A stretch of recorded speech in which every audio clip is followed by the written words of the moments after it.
So at this point of our program, I'd like to invite Mr. Xiao Chua, a professor from the Department of History, to provide a response to the film. So good afternoon, Mr. Chua, and thank you very much for joining us in this after-film session. Makasaysayang araw po sa ating lahat. Again, I would like to thank Ida for creating this film.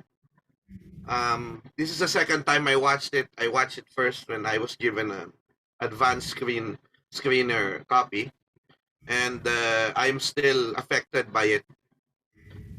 Thank you so much.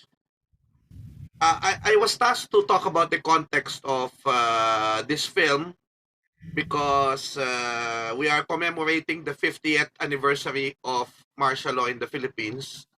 And I cannot believe that I will be talking to you in this context that a lot of people actually have forgotten these things, despite our yearly commemorations and despite what we teach in class. Why were there human... Again, we know that martial law was proclaimed in 1972 to quell, shall we say, a communist rebellion which only grew. So it was not effective as they said it was. But what happened was, because of martial law, there were abuses that were perpetrated even beyond martial law. Because martial law was shall we say, excuse me, because martial law was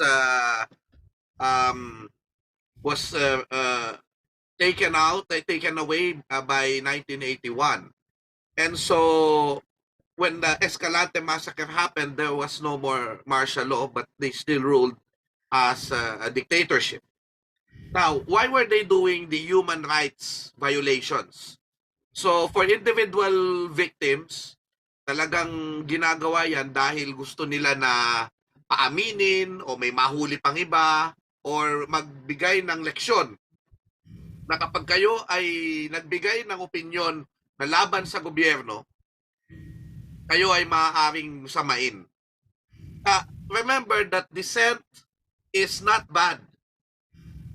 But they made it appear like dissent is equal to rebellion or activism is equal to rebellion. And so the human rights violations and the abuses happen.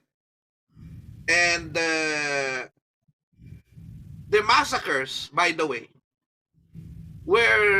happened, and there were many massacres. A lot of us are being told, why don't you talk about the various massacres like Mendiola, which happened after EDSA, or Luisita, or Kidapawan, which we all did. Except that if you're going to look at the record of the Marcos dictatorship, because there was martial law, even if Marcos himself did not order it, but he allowed such a climate for it to be done, there were, and if I can share the screen, there were numerous massacres that happened during martial law and the Marcos dictatorship. But this list only lists from 1979 to 1985, including Bloody Thursday, Escalante massacre. What was not part was the earlier massacres that happened, like Palimbang Malisbong massacre, which about 1,000 male Moros were killed inside the mosque, and some of the women were raped, and 3,000 women and children were placed in boats while their men were being killed and their houses were being burned. And so this massacre happened on September 21, 1972. Why would that? Probably they were suspecting that there were, shall we say, rebels there or whatever. But these are civilians. These are civilians. These are just, people are living ordinary lives. But they were killed. And so that is my message, is that not everyone who was killed during martial law or were victims of human rights were rebels. That is not true. A lot of them are ordinary people, and you can look at their cases and you can ask the Human Rights Violations Victims Memorial Commission for the stories of the ordinary people. You can look also at their Facebook and at their website. Now, when it comes to what we call the Negros Escalante Massacre, or what was called the Bloody Thursday, that was a rally of 7,000 people in the Escalante Municipal Hall, and the 7,000 people, well, they actually stayed there. They actually have a sort of a camp there where they actually had bayanihan. They fed each other, nagpakain sila ng mga tao. So ano yun, no? Magandang pangitain sana, no? Isang bayanihan sa isang protesta, no? And remember that the context here is the sugar industry of Negros, which, remember, the Marcos cronies actually bankrupted. They mismanaged the Negros sugar industry, and that's why there were many poor children, poor people, hungry people who were there, including what we call the phenomenon of the Batang Negros. Yung phenomenon ng Batang Negros na marami po yung naghirap. I think I have a picture here of the Batang Negros. If I can show you. Okay, here. Wait a minute. So there were hundreds of children or thousands of children that were documented by Oxfam to be in various stages of malnutrition. This is what happened then. And just to give you the gravity of the situation, and so that you know the context of the film, this is what happened. These are the Batang Negros. Here.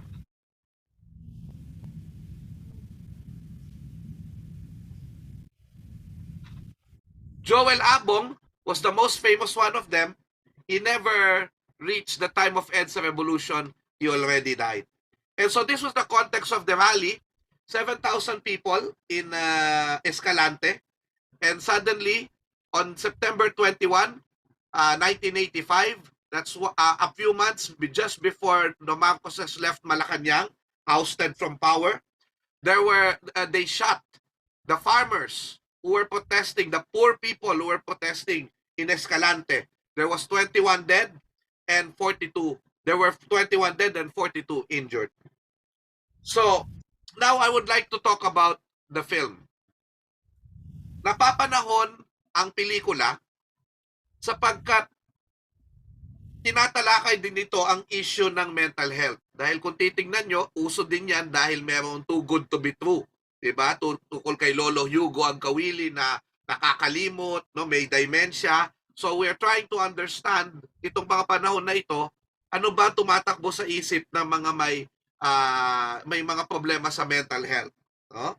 And Ida del Mundo, of course, her father was a filmmaker during martial law who told the stories using creative resistance of film, stories of martial law. And now it's Ida's time to tell these stories as well, because nakakalungkot mang isipin na kailangan paulit ang mga pelikulang ganito. Ida's film brings us back to the core of the martial law issue, that it is not just about mere politics or the mere rivalry of political families, or it's just about politics, political families and political parties. But the martial law issue is really about human lives. Mga buhay po ng mga ordinaryong tao. So they did not talk about political actors here. They were talking about simple, ordinary people. It presents to us the long-term effects of human rights violations to the people who are victimized. Because the physical pain, pwedeng mawala. Ang sugat pwedeng maghilom. But the trauma, yan ang mas mahirap maghilom. We have a personal trauma, but in many ways we also have a national trauma. Kaya yung mga kababayan natin Parang nagsasawa na silang makinig na mga kwento ng human rights violations dahil kahit sila ay traumatized at gusto na nilang kalimutan na lamang ang lahat sa mga pangyayaring ito. And that's why they make all these sorts of justification na tama yung ginawa ng lipunan na yon sa mga biktima. Na daw mga rebelde daw sila at kung ano-ano pang mga dahilan. The film brings us some truths about our history through make-believe. And one particular truth that I want to emphasize here is that the trauma perhaps are not just with the victims, but also with those who perpetrated it. Ang trauma ay naroon din, siguro hindi rin sila makapaniwala na masama ang kanilang ginawa. They were probably at that time brainwashed that they were actually, shall we say, doing the right thing for the Republic. They were serving the Republic, but in fact, they were victimizing their own people and they have to deny it. That's why the other term for historical distortion is denialism. When some of the Germans denied the Holocaust, they are also denying what happened during martial law. But why?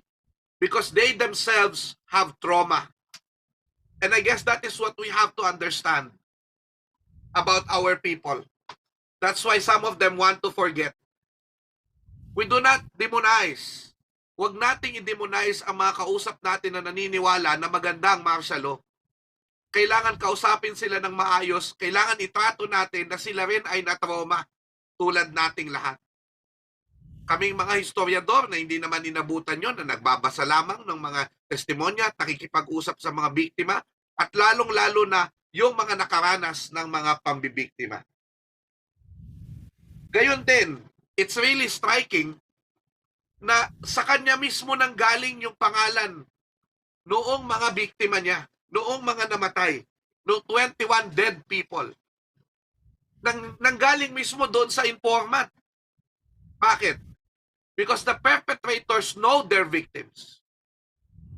And if you're going to look at the Marcoses, nung nasa Malacanang sila, nung umalis sila sa Malacanang, naiwan nila sa palace various reports from Amnesty International asking about these victims. May files sila ng mga pangalan ng mga nabiktima. Alam nila yung kanilang ginawa. Yun po ang makikita natin sa film. Alam ng mga perpetrator kung sino ang kanilang mga nabiktima at kung ano ang kanilang mga ginawa. It also shows us, this film, the cycle of injustice and inequality in our society. Why? Dahil yung pamilya ng nabiktima, siya pa rin ay undocumented alien sa Estados Unidos. Ibig sabihin, hindi nagbago ang buhay nila at patuloy na kailangan na mag-struggle para sa mas magandang buhay. Kahit na nag-alay na ng buhay ang kanyang mga lolo at lola. I hope that this film touches the hearts of the overseas Filipino workers na sila ang topic din ng film na ito. Sapagkat marami po sa mga nais na mag-deny ng mga atrocities na ito ay sila, yung iba sa kanila, marami ay nasa ibang bansa. No?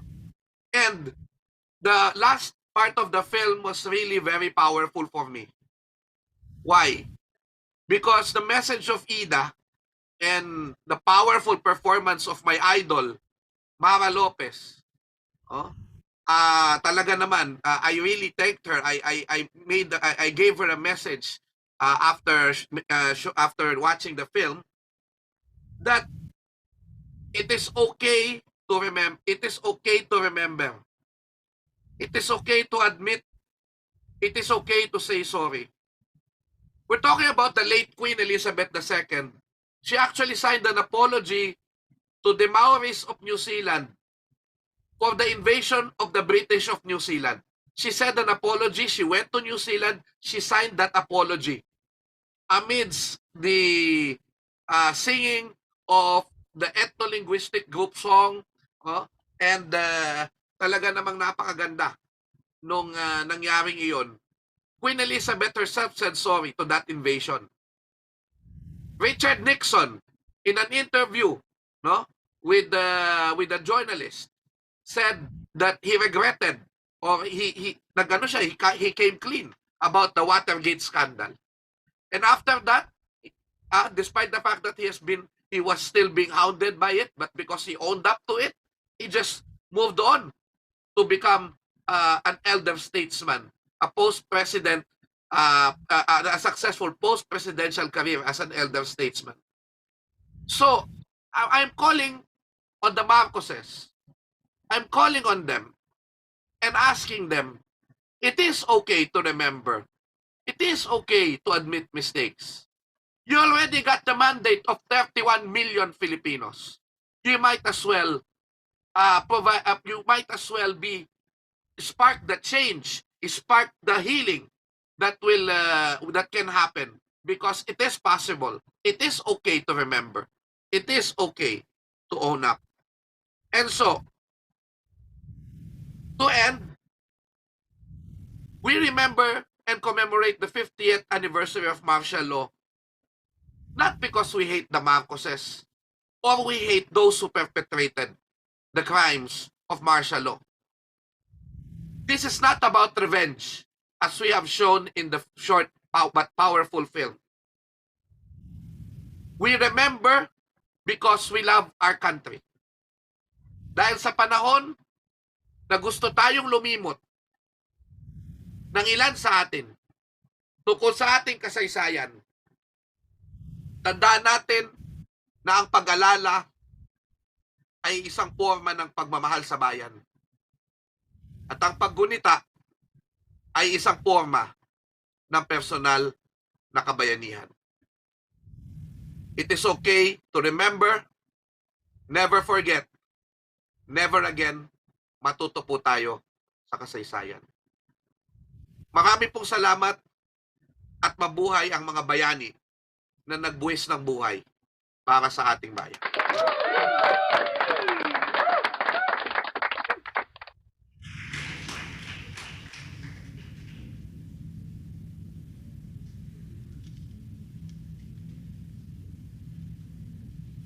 Thank you very much, Mr. Chua, for your profound insights and kind words for the film.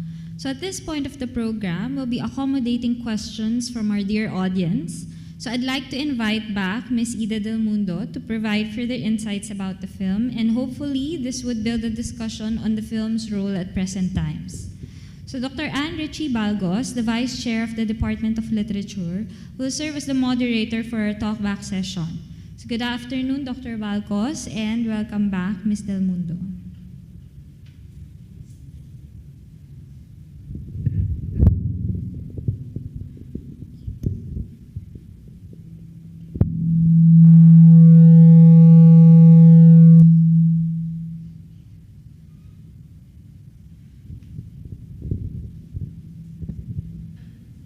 Thank you very much, everyone, again, for watching the film. I hope that you found something valuable from it, and I look forward to interacting with you with your questions today.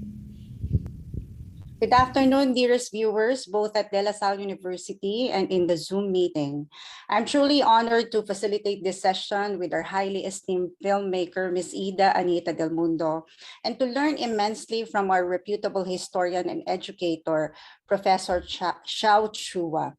Ida, you beautifully interwove moving images of knowing and not knowing, care and violence, remembering and forgetting, and clearly proved that a contemporary film such as Never Forget could powerfully shield Filipinos' martial law memory from distortion. Maraming salamat, Ida.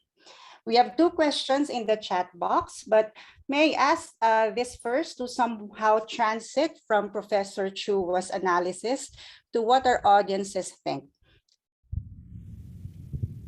You somewhat reverse your title towards the end of the film, Ida. How does this lead the audience to the broader, deeper point of your film's plot and painful theme? Yeah, so at the end of the film, as we go from the father's admission that he is Pablo Nicolas, which is the fictional character, and then as he starts to say the names of the actual victims of the Escalante massacre, I was trying to bridge the gap between fiction and fact, between fiction and history there. And we learn as we hear the names being said and as we read the titles that it's based on the lives or the massacre, which is a historical event or a historical incident. And then at the end, you see the title again. After seeing the names, you see the title, Never Forget. And by this time, I hope that what it evokes is not just this is the title of the film, not just this is the end of the movie, but never forget the names of those people that had just been read out. And yeah, so hopefully it brings the film from fiction into the real world, and Never Forget becomes more than a title. It becomes a call to action, perhaps, for the viewers. Thank you very much, Ida, for that very insightful answer. Actually, you answered one other question in the chat box, which is, what does the title of your film mean? Now, I proceed to the first question in the chat box, which is somewhat similar to another question here. So if I may just synthesize both of them.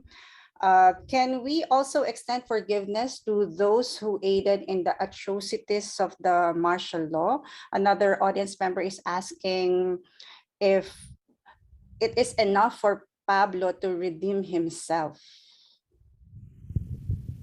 Yes, that's a very loaded question, I think. There could be some form of forgiveness, but that's only possible if there is accountability from those who perpetrated those atrocities. So I think also to take from what Sir Xiao said, you know, it's okay to remember.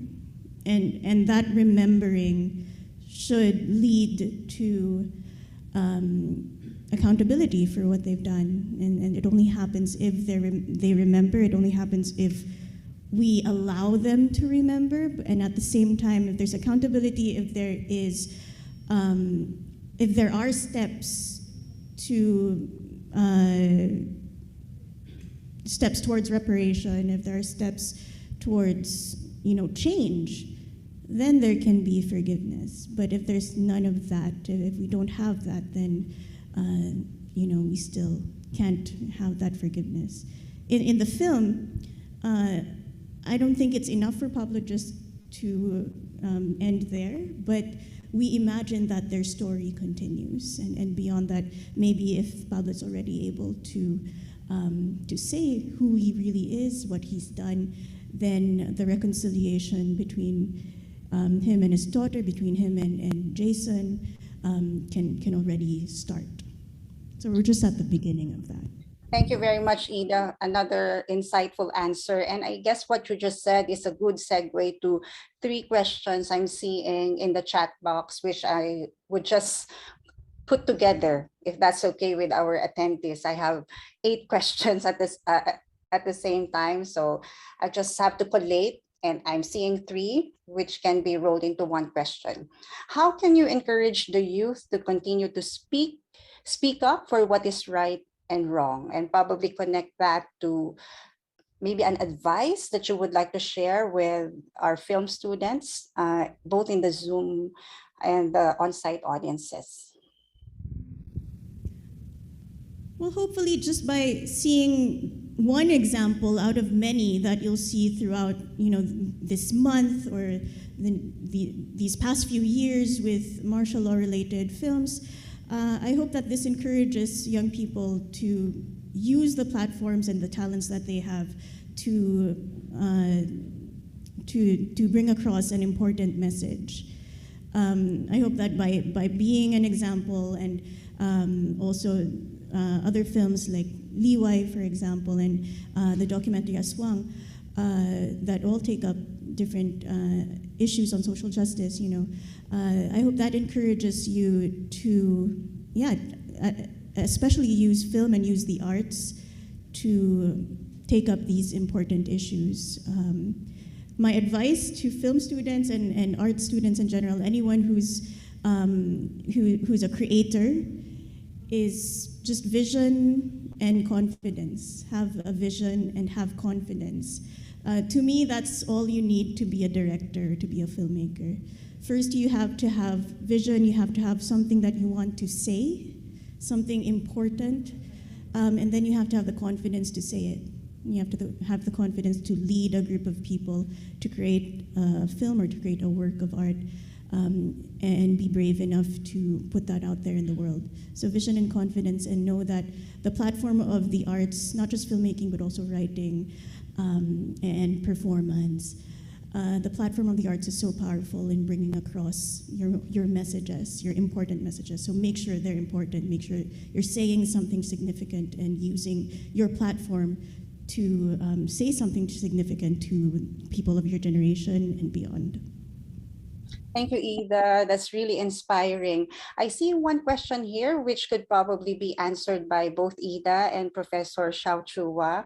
Ida, you mentioned earlier that remembering is also an act of reckoning. This is from Joanna Lynn Cruz. As a filmmaker, what kind of reckoning do you imagine at this point?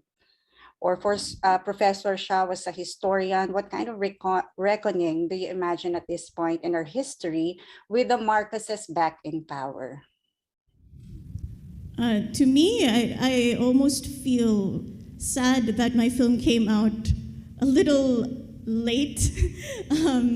We were doing the film all throughout the first half of this year. We were working on the film before the elections, and to me, the message came out a little late, but I think the reckoning will have to happen throughout the years. It's not something that we'll see immediate, change to, but you have to start somewhere, and the medium of film is a lasting medium. It's something that audiences through time and audiences beyond just where I am will be able to see. So hopefully that sparks a sort of reckoning. And as I said, the film hopefully is a sort of call to action for the viewers. Professor Xiao Chua. Well, nothing is too late, Ida, no? Nothing is too late. Sabi ko nga we needed more of this now kasi I think even with all these things, the comeback of the Marcoses are inevitable already because of what was happening in the past few years. Because it was not just about the education about martial law, but really about the frustrations of the democratic on the democratic institutions by the people, which are real. Okay, that's why I really do not believe that most of the Marcos voters were fooled by the misinformation. They probably just have other reasons why. And so, moving forward, this film coming out now is also timely because we need to still remind the people that despite the fact that politically they may have been vindicated, we still need to go back to history. We still need the lessons of history. That's why, we still have to come out, tell stories every time, not just during martial law anniversaries, but all the time that we can. Any opportunity that we have, we should also be creative in our resistance because mere, shall we say, political straightforwardness might not win us. Okay, that reckoning that we want. And so, and how the reckoning will happen, I really do not know. I will leave that up to the people. But it is important that when that day comes, that people realize that we should remember that most of them, we have all these various materials. We have academic studies, we have public history, we have historical films like this where we get through the truth through make-believe. Hindi chismis ang kasaysayan. Kahit na make-believe ang pelikula, pwede itong pagkunan ng katotohanan ng diwa ng isang pangyayari. No? So, ayun, Ida, thank you so much. No? It was never too late, and I hope that you will continue doing more.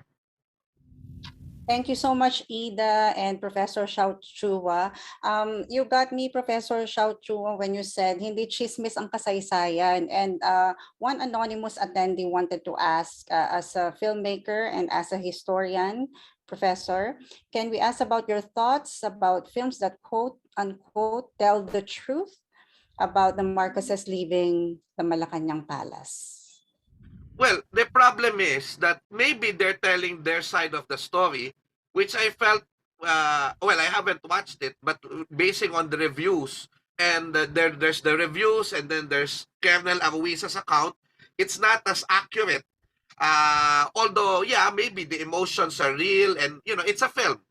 That's why I really do not really judge it in a historical sense, because a film is a film. A film is a film, and it's art, and there are artistic licenses. But what is the agenda? You take away the context. Yes, the Marcoses were afraid to leave the palace. They were all harassed, and they felt that the world is coming down. And it's a very beautiful story of a family in stress. But the problem is, you have to put in there why the people went out for them. Bakit nangyari yung people power? It's because of what Ida was telling in her film. Hindi ba? So kailangan i-contextualize yun. The problem with that is that meron na tayong parang those kinds of film. Ano ba yung agenda niya? Yun na lang kine-question ko doon. The agenda of the filmmaker is not really about telling truth through make-believe, but really something else. That something else, I really do not know. Thank you, Professor Chua. Ida, would you like to add on to what Professor Chua said? Yeah, well, I haven't seen it either. I'm waiting for a pirated copy, to be honest, because I don't want to pay for it. I don't want to be seen in the theater watching it. So, but yeah, also based on what I've heard of the film, or just in general, you know, I said earlier that the platform of film is very powerful, and that means it can be used in both ways. It can be used to say any agenda that the filmmaker wants to convey. So I think, you know, maybe veering away a little bit from the question, what we need more importantly, because as Sir Xiao said, you know, a film is a work of fiction. It can be, you know, you can do whatever you want with it. What we need more than the filmmaker is an informed audience, an audience that is critical of what they're watching. Just because you see something in film doesn't mean it's true. My film doesn't claim to be true. You see at the end it says it's a work of fiction, but the historical facts that it's based on are true.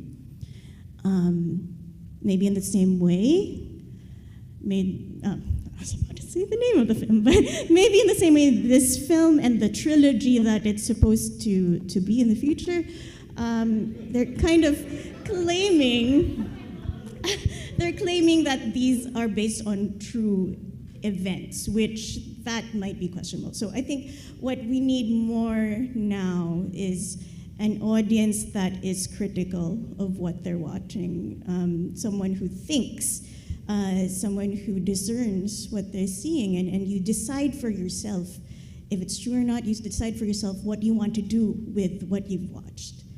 And I think that's more important, and that should go on into how you vote, that should go on into how you live your life, not just in what you watch.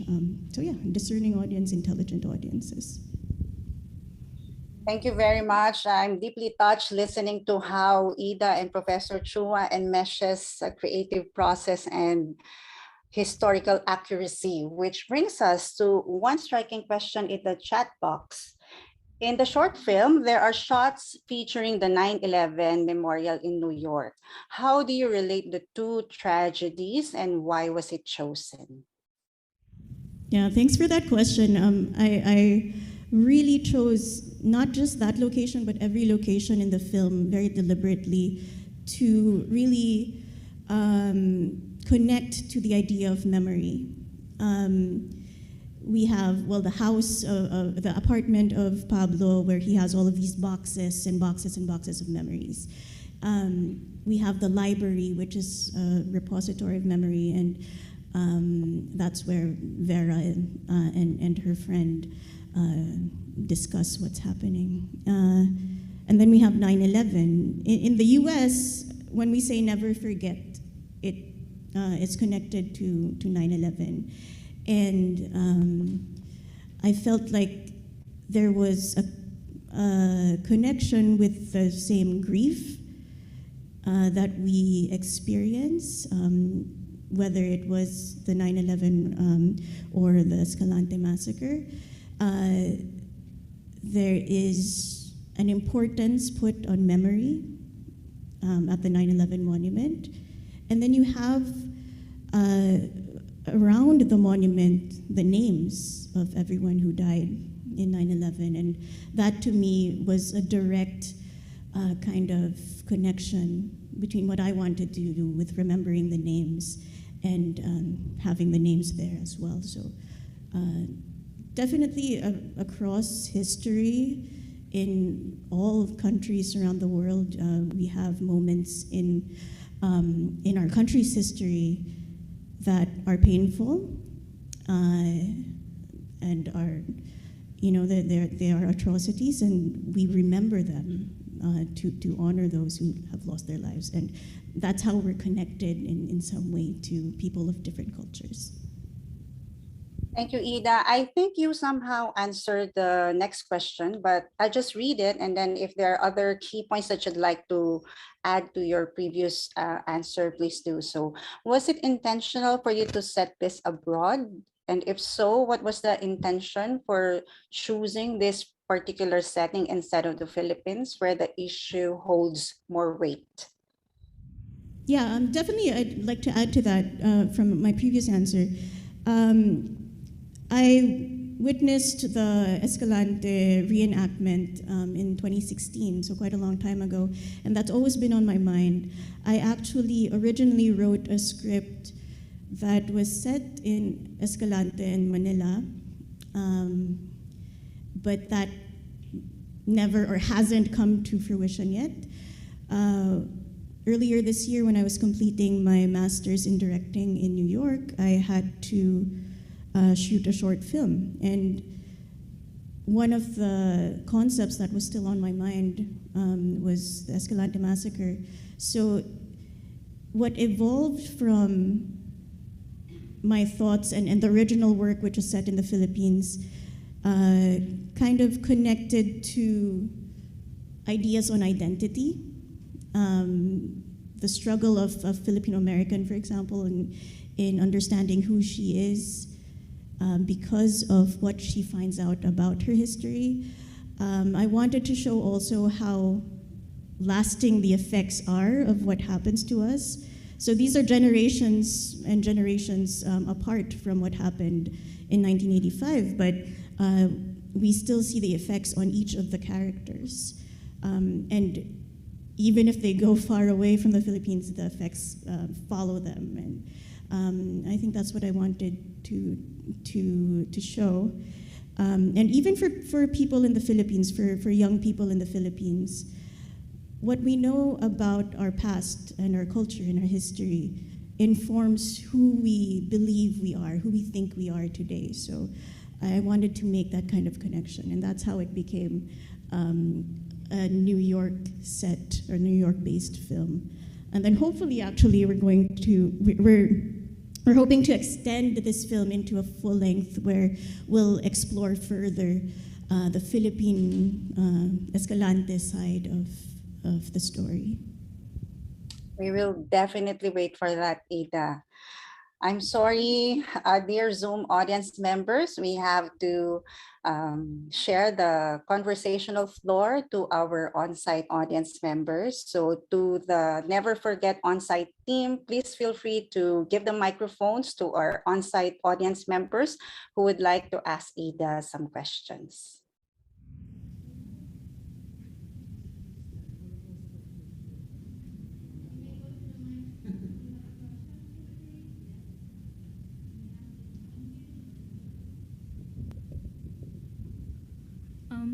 is a very common question, but I think it's especially important now with the recent election campaign period and its results.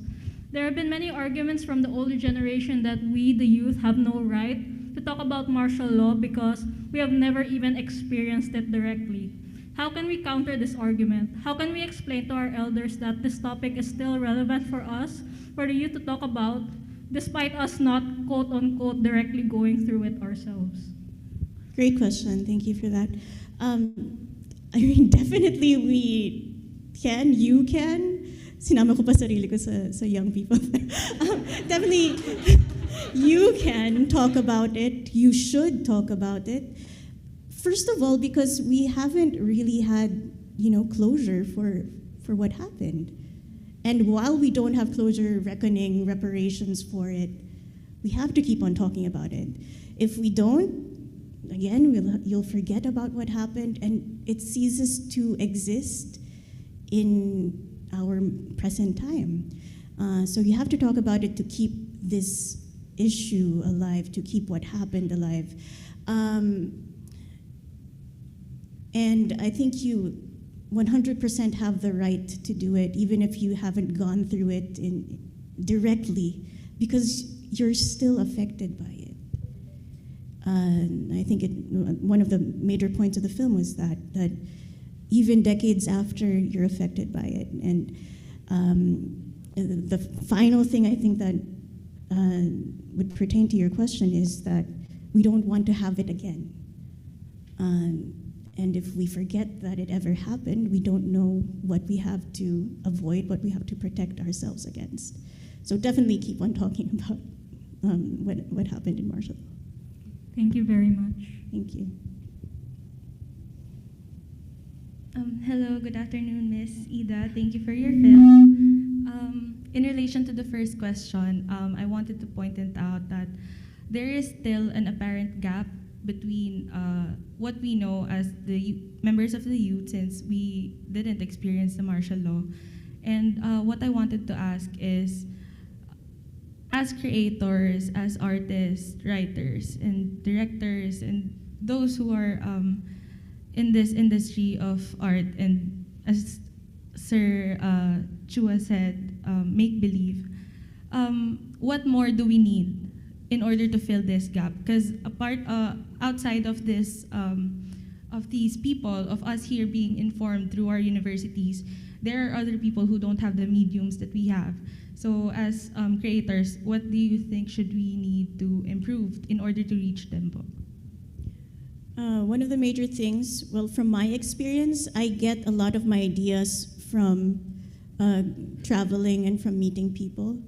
So my first film, Kanada Dreamweaver, was about the Tiboli people in South Cotabato in Mindanao, an indigenous group. And I'm not indigenous, but I wrote a story about them. I'm not from Escalante, but I wrote a story about people from Escalante. The more you research as an artist, the more you experience, and the more people that you're able to talk to, the more stories you'll have to tell. When we tell stories that are not of our own experience, we also have to make sure that we're responsible in representing these people, or representing an incident that happened in history, for example. So as an artist, it's your responsibility to really know what you're talking about and be mindful of how you're representing the people in your story, or the cultures, the histories in your story. To reach other people as an artist, number one, I think, is just do your craft, do your art, and do it as well as you can. And the right audience will be able to reach your film, or your film will be able to reach the right audience. Once you have that material, whether it's a play or a film or a book, you have something that you can bring to connect with people that might not be able to reach, or have that platform. And yeah, even if you don't bring it to them yourself, the form of art, as I said, is something that endures. So even beyond you, you'll have that work that will reach the people and hopefully the right audience as well. Thank you. We have Hello. time for one or two more questions, and probably both Ida and Professor Chua can answer our remaining questions. What would you say to those Filipinos who grew up in like foreign countries, and how do you think this film would affect them? What would you say to them when they do not have the same attachment to these things, as opposed to someone who grew up here and like have, you know, physical links to those who have experienced these? I grew up in the States. I was born in the States, so I have the same kind of struggle that a lot of Filipinos living abroad might have, especially those, as you mentioned, who were maybe born in another country. And to me, it was a struggle to find a connection. And I'm hoping that those who are born in other countries but are Filipino are trying to find a connection with their heritage. What I would say to them is that, you know, you're not going to really fully understand who you are. What you know just from your own experience, and this applies to everyone, I guess, what you know from your own experience is only part of who you are. A huge part of who we are our roots, our history, our culture. And if you want to fully understand who you are, not just as one person, but as someone connected to a nation and someone connected to a culture, then you have to learn more about Filipino history, or you have to connect with the cultures that, the several cultures maybe that you were born into. Okay, thank you. Thank you. Hello po. Especially po sa film niyo po, one of the main themes po is accountability, especially to the perpetrators po. I think it's eerily similar po to what is happening now na our youth has been on an uproar for blaming the 31 million people that have voted and given rise to another Marcos regime. To your perspective po, do you think po na it is reasonable to the youth to blame them and sinasabi na ginusto nyo yan to the people that are already struggling not only in the crime rates but also in the inflation rates, despite na sobrang dami pong evidence na yung incompetence po ni Marcos po and despite all of that na binoto pa din siya? I understand the feeling, but I don't think that blame will be productive. I don't think that blame will get us anywhere.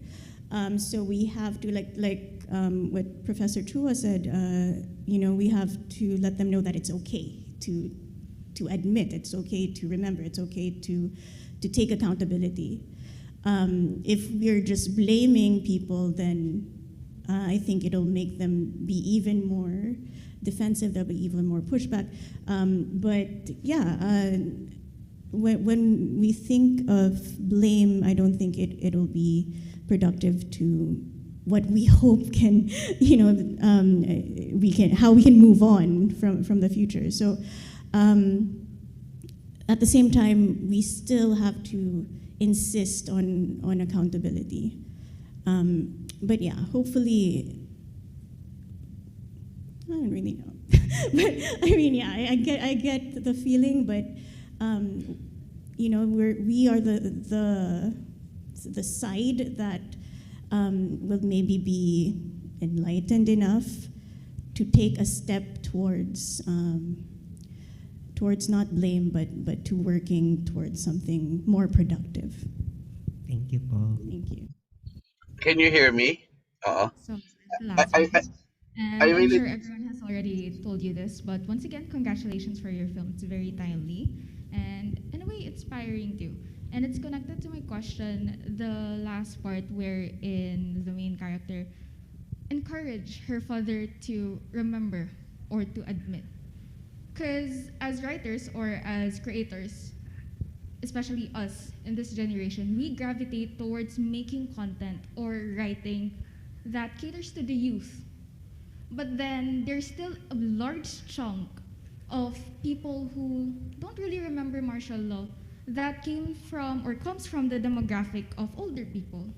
So how can we as creators bridge that gap between the youth and the elderly when it comes to this big, not really national, but more of a Filipino community, since it stretches beyond of our borders?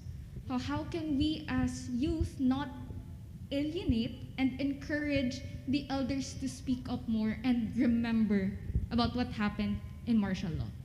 Yeah, great question. First is to listen and try to connect with them, try to learn what you can from the elders. It's something that is maybe obvious, but also not done as often as we should. Second is to, as I said earlier, be responsible for knowing your history, do the research, do the legwork. And then finally, as a creator, and that's great because you're creating content that speaks to people of your generation, it's important to use your voice to tell us why this issue is still relevant to you. Essentially, through the content that you're making, if you're still taking up this, the topic of martial law, for example, you're saying that this is still relevant to you and your generation, and you're connecting to your generation in terms that they can relate with. And that's so important. So start with learning, listening, but then as you say these things that you learned back to people of your own age, say it in a way that they connect with and that they understand. And that's very important to keeping the stories alive. Thank you. Thank you. I hate to even think that we have very limited time to examine Ida's film and her artistic practice. To our audience members whose questions were not asked, you may email the Never Forget Secretariat, and we'll try our best to send your questions to Ida. Again, Ida, thank you for putting your heart, your mind, and your soul to a film that will not only protect Filipinos from being forgetful, but will also help teach history, resistance, and justice. Thank you, dearest audience members, for staying with us to remember, because we have to remember. Back to you, Harmony.